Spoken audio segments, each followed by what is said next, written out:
This time last year, the European Parliament elections were approaching, and with the building momentum that was visible for Trump's MAGA movement in the US, there was an equivalent surging popularity for right-wing populists and radicals across many parts of the continent.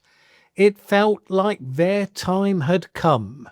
Not just a one-off triumph in an individual country, but because of those elements of the US culture wars that were visible in many societies, amongst other reasons, there was the sense of a continent-wide wave, and it duly reshaped the European Parliament. And certain parties that had been considered too toxic to ever enter the mainstream, they started polling well in their countries, in the number 2 position, in the case of Marine Le Pen in France, the number 1 position, looking ahead to the 2027 presidential vote.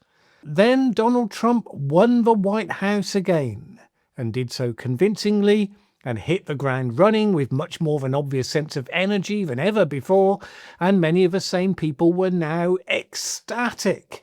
Because there was so much energy behind it, so much in-your-face middle finger to the establishment and the entrenched interests, or at least that's how it was all presented. The Europeans were totally convinced they could run alongside that energy of the Trump train, and it would give them credibility, and it would propel them to greater success at home.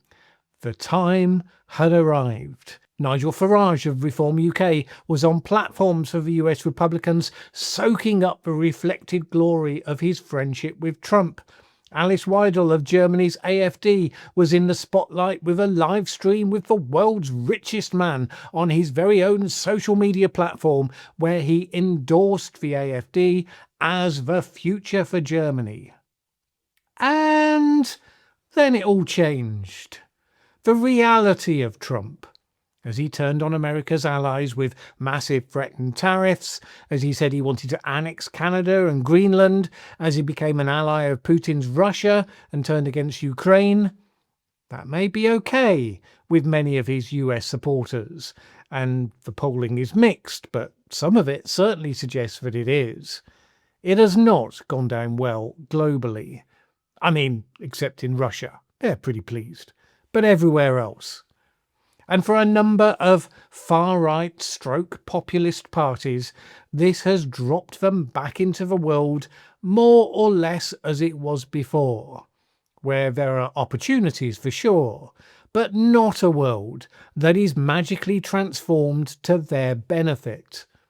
Here's the traditional logic as it exists in the UK and a number of other European countries, with variations based on the history of the country and the electoral system of that country. By and large, the electorate are not attracted to Trump's style of politics, not in Europe. They think people who tell lies all the time should not be eligible for office, notwithstanding that politicians nearly all tell lies sometimes, but it's an order of magnitude different. So while they may be concerned about the issues that the right uses to build support, immigration and all those things, they still don't want to enable a government that wrecks all of the institutions. Traditionally, this has created a certain dynamic. You can have radicals and extremists who feed off polarizing narratives and actual out-and-out racism, and they will be noisy and visible and colourful and talked about, but they will not ever be elected to form a government or in a PR electoral system accepted into a coalition. In the face of that logic, some of the far-right parties have engaged in the process of detoxifying themselves, and this picked up energy with the success in Italy of Giorgia Meloni. She ran very successfully as a populist, but had also been clear about expelling from her party any of those who had demonstrated the genuinely toxic attitudes, and then once elected she tacked to the mainstream. Still populist, still doing plenty that would upset the left-leaning political commentators and activists of the day, but, for example, a staunch supporter of Ukraine and its invasion by Russia, and a leading voice within the EU, not a Viktor Orban-style disruptor. Marine Le Pen has been engaged on a long, slow process of detoxification of her party and her own image in France. That seems about to pay off, with her currently leading in polls for the next presidential election, currently, as I mentioned before, 2 years away. She has some obstacles to overcome, not least an imminent potential conviction in an embezzlement trial, where the prosecution are demanding she face an instant 5-year public office ban. On the face of it, that request seems excessive. She would be hopeful of avoiding it, but it's entirely possible and obviously would throw the whole process into a degree of turmoil. Then there's Nigel Farage in the UK. Farage's Reform UK party is currently riven with turmoil, and the heart of that turmoil comes down to exactly this conflict. So Reform UK has surged to prominence as a home for right-wingers who were disillusioned with the recently ousted from government Conservative Party. Farage has been a past master of using populist campaigning to make a big impression on the national stage, not least, of course, the Brexit debate. And, of course, he's a good mate of the Donald and has enjoyed his profile as a respected figure in that world. But Farage also understands that the logic of the British system, first past the post elections, mean that you have to appeal strongly to the centre to get a majority. That requires reform to poach centre-right votes from the Conservatives, not to go more radical. However, half of the Reform UK membership joined the party precisely because it was more radical, and they want the Trumpian populism in its rawest form, as they see right now. They want to support figures considered by Farage as too toxic to welcome into the party, such as the currently jailed Tommy Robinson, lionised by Elon Musk, but an absolute red line for Farage. And this has led to a major split in recent days. The more radical firebrand Rupert Lowe, who had attracted Elon Musk's approving attention, has been ejected from the party for disloyalty in questioning Farage just as the party's gearing up for the local elections. A number of the sort of people who spread inflammatory and usually untrue posts on Twitter are right behind Rupert Lowe, and they are furious with Nigel Farage. Farage is holding his focus, saying that pandering to the foaming at the mouth radicals will not achieve his goal, which is to replace the Conservatives as the next right-wing party of government. Farage noticed very quickly how, when he previously mirrored Trump's admiration for Vladimir Putin, he had gotten significant pushback from the sort of people Reform UK will have to win in order to achieve that goal. Must have been around that point he realised that in the UK, the Trump connection is no longer an asset. All the British papers, left-wing and right-wing alike, were outraged at Trump and Vance's treatment of President Zelensky at the Oval Office, for instance. By and large, in the UK, Trump's MAGA movement is seen as overtly racist and pro-Russia, as well as somewhat self-obsessed. None of this has been helped by figures such as Elon Musk, Steve Bannon, J.D. Vance, scolding European leaders and urging the right-wing populists to take the most extreme positions on race, immigration, and American culture war issues.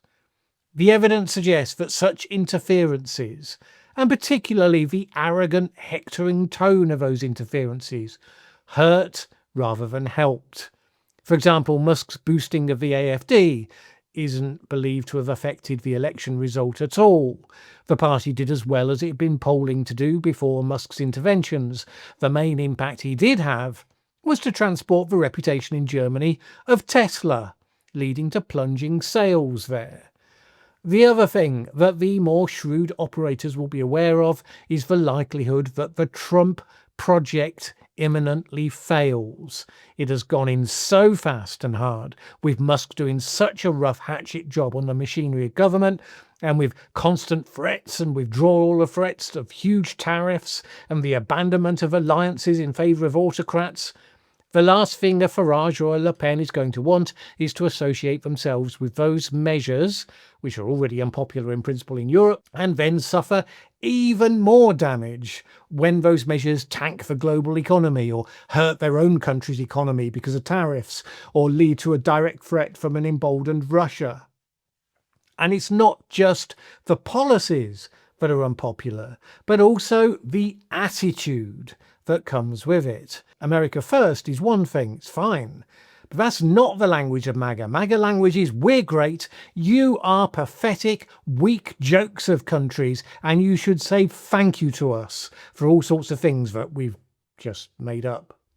J.D. Vance comes to Munich and says, no, Russia isn't the problem, you're the problem, because you're not like us. Reinforces every negative stereotype Europeans have built up from decades of observing American tourists.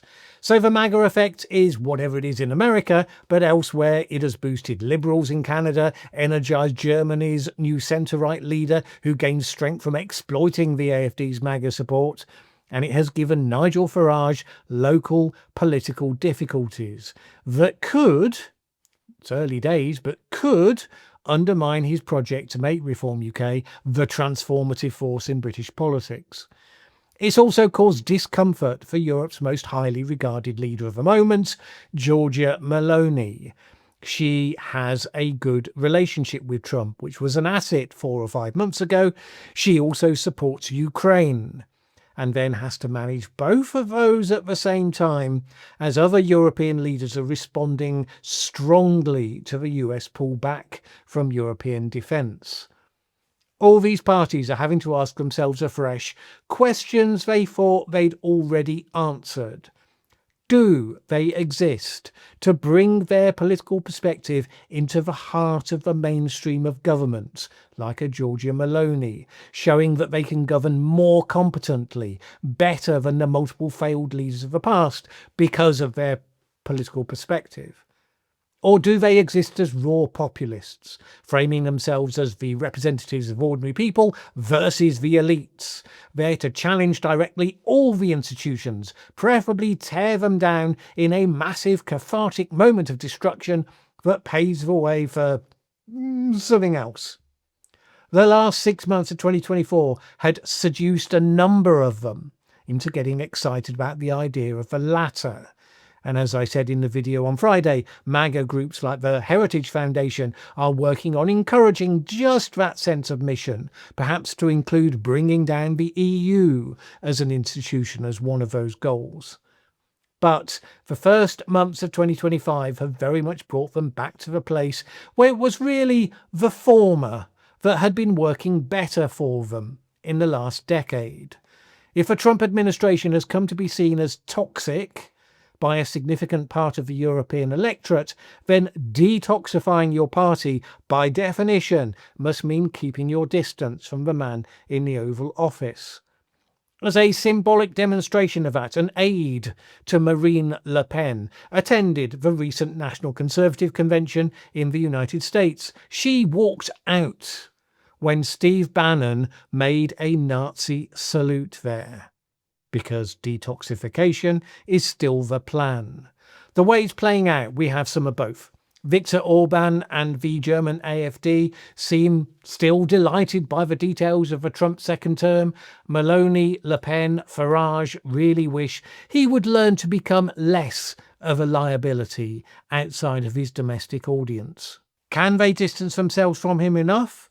Or like Pierre Poilievre in Canada, is the association now so strong that the reality of Trump is going to bring them down regardless?